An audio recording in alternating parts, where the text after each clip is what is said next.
Voilà, on a fait le prix, on a fait, on va dire, l'appréhension d'une imprimante 3D avec les logiciels. Et ben maintenant, on va passer tout simplement à son usage au quotidien, sa simplicité d'utilisation. Et puis si j'ai le temps, on va passer aussi des accessoires qui peuvent être intéressants, de pouvoir greffer dessus, simplement.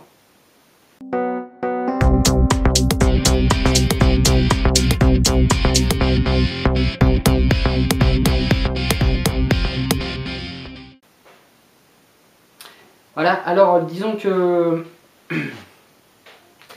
là on va parler donc utilisation au quotidien, hein. Donc vous avez fait le pas, vous avez acheté votre machine, voilà, vous avez déboursé 3000 € pour votre machine, vous êtes super content, elle est magnifique dans son aspect noir mat extérieur avec ses LED qui clignotent, son petit écran LCD dans lequel vous insérez la fente, dans la fente, non, on insère pas la fente, la carte, et vous choisissez votre logiciel, votre modèle préféré, et bam, ça marche. Ouais, ça c'est bien.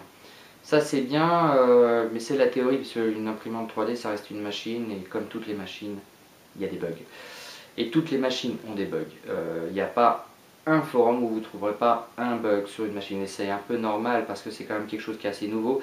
Et les firmware sont tous à 98% open source. Et c'est pas ceux-là qui ont des bugs, hein. Je dis pas ça à celui des bugs, mais je veux dire par là qu'ils n'arrêtent pas d'évoluer. Donc comme ils sont toujours en évolution permanente et qu'il y a toujours des nouvelles options, des améliorations, des nouveaux processeurs d'utiliser, il y a forcément des bugs qui restent. Mais là où il faut faire attention, donc, du coup, c'est aux machines qui ne sont pas upgradables. Donc si vous avez un truc à 3000 boules sur votre bureau, mais qui n'est pas upgradable au niveau logiciel interne, et que ça bug, dommage. Au revoir. Belle machine noire. Bouh. Ouais. Et ça arrive. Et ce qui arrive aussi, c'est que des fabricants, pour une raison X ou Y, eh ben, ils ont vendu une machine, ils sont contents, ils en ont vendu beaucoup, ils font la V2, ils sont contents, ils en vendent beaucoup, ils font la V3, mais vous, quand vous avez acheté la V1, eh ben, le logiciel, dans le cul, hein, parce qu'ils suivent pas, ils font pas les mises à jour dans l'autre sens. Alors, c'est pas dit que vous pouvez pas le faire vous, mais en tout cas, il n'y en a pas forcément sur leur site officiel, donc ça aussi, c'est une partie à prendre en compte au niveau simplicité d'usage. Il y a des fabricants où si vous avez mis assez de prix, ou le logiciel que vous utilisez, il vous informe quand il y a une mise à jour, il vous dit qu'il peut la faire, il vous branchez l'ordinateur au cul, ça fait la mise à jour et on n'en parle plus. Et ça, c'est un point à prendre en compte, et du coup, ça impacte un peu aussi sur le prix. En même temps, si vous prenez une imprimante à 300 €, il va falloir que vous ayez les mains dedans. Donc vous allez être obligé à prendre le logiciel, la façon de programmer la carte, de l'upgrader. C'est une bonne chose parce que c'est vachement plus avantageux quand vous aurez à faire de la maintenance dessus, mais ça peut être très très rébarbatif pour d'autres, et ça je peux le comprendre. Donc niveau simplicité, ça se joue là-dessus. Après dans l'usage, hein, ça reste la même chose. C'est une tête d'impression qui se déplace, une bobine de plastique qui est collée au cul ou dessous ou dessus, et ça c'est le point aussi dont au fond on parle. Les bobines de plastique qui vous sont vendues, il y en a la plupart du temps pas une qui a la même dimension.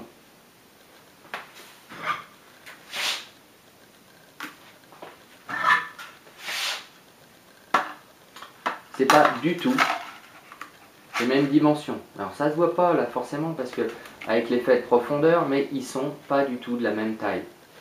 Ni en largeur, ni en diamètre. Et donc il faut faire attention à ça, parce que quand on vous livre une bobine, vous commandez 1 kg de plastique par exemple.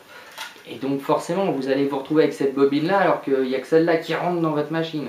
Si vous en avez déjà consommé, vous pouvez dérouler les 3 km de fil pour les mettre là-dessus. Ça c'est votre choix, mais voilà. Donc ça c'est, dans la notion de simplicité d'usage, c'est pas mal aussi.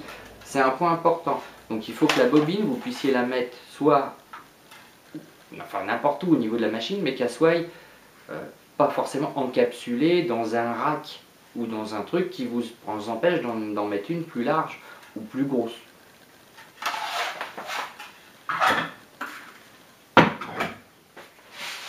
Les bobines, les fils, il faut aussi que la buse, vous puissiez facilement y accéder. D'où l'idée de ne pas avoir un truc complètement encapsulé, parce que accéder à la buse, c'est pas forcément facile. Mais ça, on en reparlera dans la partie maintenance. Néanmoins, c'est à prendre en compte dans la simplicité d'usage, parce que si vous utilisez un fil un peu space, notamment les fils à base de fibres, de bambou, de bois, là les derniers sont des fils à base de métal, de particules de métal, vous doutez bien que si vous devez mettre une buse plus grosse, si vous avez du mal à y accéder, ça va être compliqué. Si en plus ça se bouche à cause de ça, il faut tout démonter. Donc voilà, ça c'est un autre point à prendre en compte dans sa simplicité d'utilisation. Et donc du coup dans sa simplicité de maintenance. L'un implique l'autre. Et dans le prix. Mais bizarrement, ce n'est pas forcément les plus chers qui vont vous procurer une simplicité de maintenance et d'accessibilité plus importante. Parce que souvent, elles sont encapsulées. Enfin, ben ça, je l'ai dit déjà. Hein. On va peut-être pas se répéter sans arrêt parce que je pense qu'il y a certains fabricants qui vont se sentir visés. Oui, je m'en fous en fait. Je suis pas payé pour. Maintenant, au niveau options.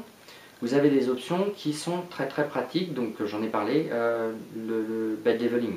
C'est-à-dire que la capacité de l'imprimante, soit de remettre à niveau le lit automatiquement, c'est-à-dire qu'ils ont en dessous des micromoteurs de positionnement du lit, pour le mettre le plus plat possible, soit tout simplement en mesurant avec précision à une dizaine d'endroits, à 2, 3, 10, enfin voilà, la hauteur. Donc en fait c'est pas compliqué, hein, il y a une sonde, ça vient, dès que ça touche, ça enregistre la hauteur, le nombre de pas que c'est descendu, et ainsi de suite, et ça reproduit une cartographie du lit. Donc ça a avantage que même si le lit il est à une forme courbe comme ça, et ben ça va imprimer sur la courbe. Donc ça c'est très pratique. Ça veut dire que dans certains ont tout simplement, donc il y a des limites hein, en déformation, mais certains peuvent se permettre d'imprimer sur des objets qui ne sont pas plats. Donc ça c'est aussi intéressant. Donc ça c'est même plus qu'une option. Alors dire maintenant c'est clairement quelque chose qu'il faut avoir. L'option qui n'est pas forcément obligatoire, c'est plutôt la possibilité de piloter l'imprimante en autonome, c'est-à-dire d'insérer la petite carte SD dans la fente, de choisir l'objet à imprimer, de faire go et qu'elle imprime toute seule pendant 2, 3, 4 heures. Hein, ça aussi c'est 4 heures d'impression, c'est pas non plus rare, suivant la taille des objets que vous allez imprimer. 4 heures. Donc autant pouvoir être à côté, parce que quand vous avez un problème, le fil se coince, parce que les bobines que vous achetez, le fil est enroulé, mais bon, c'est pas, c'est chinois, enfin, ou rarement forcément enroulé proprement, ça peut se planter. Et là, donc ça, c'est une option qui est intéressante, c'est la détection du blocage du fil. Et alors, à ce moment-là, elle se met en pause, la tête se bloque et ça sonne. Donc là, vous le savez, vous revenez, vous débloquez le fil, vous avancez un peu, paf, vous remettez, ça repart. Mais il y en a beaucoup, c'est non, ben, ça continue, ça continue. Vous arrivez au bout de 3 heures, vous avez que les 3 premiers layers de fait, les 3 premières couches, et puis tout le reste, vous allez faire un amas de merde, ça marche plus. Voilà, au niveau accessoires, c'est à peu près tout. Il y en a d'autres qui sortent, après c'est plus ou moins utile. Les ventilos d'aspiration, les filtres, ça dépend du filament. Je parle pas de la partie SLA parce que j'en ai pas et que c'est beaucoup plus simple. Hein, il n'y a pas de problème de résine. Si vous avez une imprimante UV, vous prenez des résines UV. Si vous avez une imprimante LCD, Daylight comme ils appellent, vous prenez des résines pour ça. Il y a différents types de dureté, différentes couleurs. Là, il y a moins de problèmes, vous versez, vous suivez la procédure. Là-dessus, ça marche tout le temps. L'accessibilité à la buse, il n'y en a pas, puisqu'il n'y a pas de buse, il n'y a que la partie, on va dire, DLP, c'est-à-dire la partie éclairage ou laser, mais généralement ça dure longtemps, même si c'est un laser, il y a des systèmes de pilotage qu'il faut vérifier de temps en temps, et bon, vous verrez, hein, c'est en général indiqué. Voilà, la partie, quand c'est un DLP, un LCD, en fait, c'est juste une image qui est projetée, donc il n'y a qu'une lampe, et c'est des lampes à LED. C'est plutôt le processeur de la matrice qui grille apparemment. Voilà. Donc là-dessus, c'est pas quelque chose qui est trop embêtant. Voilà, on va partir maintenant sur la partie, on va dire, maintenance, et puis on fera un petit point sur un peu tout.